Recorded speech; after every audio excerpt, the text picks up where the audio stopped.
Mainam na maglagay ka ng ganito sa wallet po ninyo para hindi ka nasisimutan ng pera mga bossing. Marami na po nagpatotoo po dito at isa na rin ako sa paborito ko po itong pampaswerte.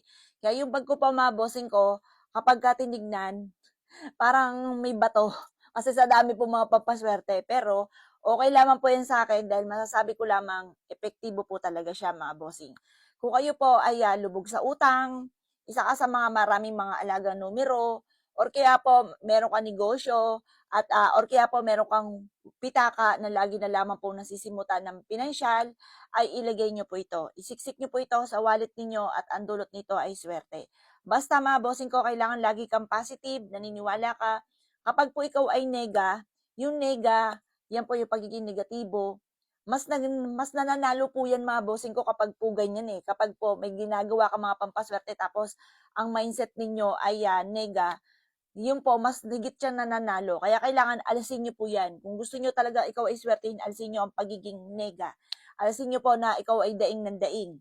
Idadaing po natin yan sa mahal na Panginoon pero wag uugaliin na tayo po mga bossing ko ay salta na salta na mga negatibo, na walang pera, simot na simot, said na said, walang wala, hikahos, yung mga ganyang mga salitain, kalimutan niyo po yan dahil yan po ay hindi maganda ang maidudulot. Lalo po kayong makaka-attract ng negatibo. Walang magandang maidudulot po niyan kapag ikaw ay ganyan. Pero kapag ni-reverse nyo naman ang mga nagaganap sa buhay po ninyo at lagi nyo sinasabi, ay magkakaroon ako maraming pera, ay makakabayad kagad ako sa aking mga pagkakautang. Bukod sa pagiging masipag at matyaga. Kasi kaya nga po may pampaswerte dahil pandagdag po natin yan. Kailangan kumpletong sangkap. Masipag, matyaga, positive, tapos pampaswerte mga bossing ko para higit tayo na lumevel up ang swerte at malampasan ko naman ang mga problema ang pinagdadaanan. O siya mga boss, ano po ba itong aking sinasabing ito? Ito po mga bossing ko, kailangan natin ng plastic. Maliit na plastic, malaki nga po ito kahit mga kalahati lang yan. Basta maghanap kayo ng plastic po dyan, kahit plastic labo. Tapos inyo na lang siyang POT na ganyan. Tapos inyo pong gupitin na lang para maliit lang. Ilalagay nyo ito, isisiksik nyo ito sa bag po ninyo or sa wallet po ninyo at ang dulot nito ay swerte. Ngayon mga bossing, o siya, maglalagay po tayo ng 3 bulak. Bakit kamo? Okay din naman ang isa, wag lang yung gagawin dalawa. Kasi yung dalawa, pares po siya, panakto. Kapag po halimbawa tatlunan, kapag 3 bulak, may labis na isa. Pares may dalawa, may labis na isa, ibig sabihin yan, labis ang blessing. Yan ang mga bilang ng swerte mga bossing. 3 bulak, yan. Tapos, sasamahan natin to ng 20. Bakit kamo natin kailangan ang 20? Ang 20, mga bossing ko, may rose gold. Ang rose gold, mga bossing ko, ay mabilis na pagtugon sa mga ninanais natin. Ang gold naman, kasaganahan ang dulot. Ang silver, pantabay ng malas. Kasi misa mga bossing ko, kaya inaalat, may mga tao sa paligid natin na kaingitan ka, marunong gumamit ng kaliwa o nagpalipad hangin sa inyo na kayo po'y malasin. O siya mga bossing ko, nagkakatotoo dahil wala kang proteksyon. Para hindi magkatotoo mga panalangin nilang masama, dapat meron kang ganito. Ilagay nyo lamang siya dito mga bossing para meron kayong proteksyon. At syempre, ang barya, sabi nga po nila, wag na wag kang magpapawala ni singkunduling sa inyo pong pitaka para may pantawag ng kasamahan po niya mga boss. Kasi pag walang magtatawag ng kasamahan niyang pera, wala po, kumbaga yan ay talagang lagi ka masisimutan.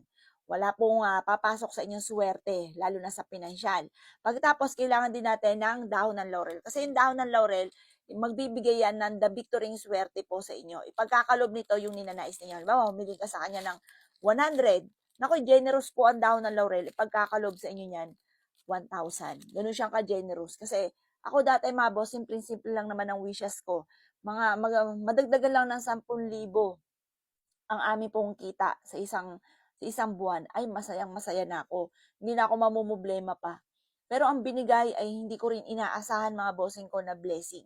Kaya kung kayo po ay nakakaranas ng mga ganyan, masipag at matyaga ka, parang sa ulat-wala ang inyong pagiging masipag at matyaga, walang pinatutunguhan, diyan papasok ang pampaswerte. Kaya nga may mga pampaswerte, may pantaboy ng malas mga bossing. Pero kung hindi ka naniwala, huwag pipilitin. Walang sapilitan to. Kasi nagiging wa-effect kapag po kayo po ay hindi naniniwala. Pero may mga tao kasi gano'n, hindi naniniwala pero gumagawa pa rin. Tapos naninisi. Kaya kailangan mga bossing ko, huwag kang gagawa kapag hindi ka talaga naniniwala. Pero masasabi ko lamang po mga bossing ko, 90% sa mga mayayaman, mahilig sa mga pampaswerte mga bossing.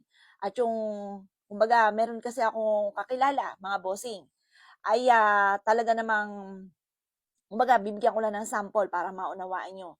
Hindi siya naniniwala. Ang buhay po niya ay talaga namang saksi ko din na talagang talagang mahirap, mga boss. Pero siya, mga boss, siya yung tipo na hindi mo pwede mapagsabihan dahil yung paniniwala niya, paninindigan niya talaga po yun. Bagamat nakikita naman sa kanya na negative yung pagdating sa usapin ng pamumuhay. Ito namang isang kakilala ko, mga bossing ko, ay naniniwala. At talaga namang ang gaan ng daloy, talaga namang siya pa, mga bossing ko, yung unay nagsimula sa scratch, wala. Tapos tinaray niya lang, kawikaan po niya, wala namang mawawala. Tapos nagsunod-sunod na. Hindi niya inaasahan na didil niya kung ano man po yung kanya pong pinagkakabalang negosyo.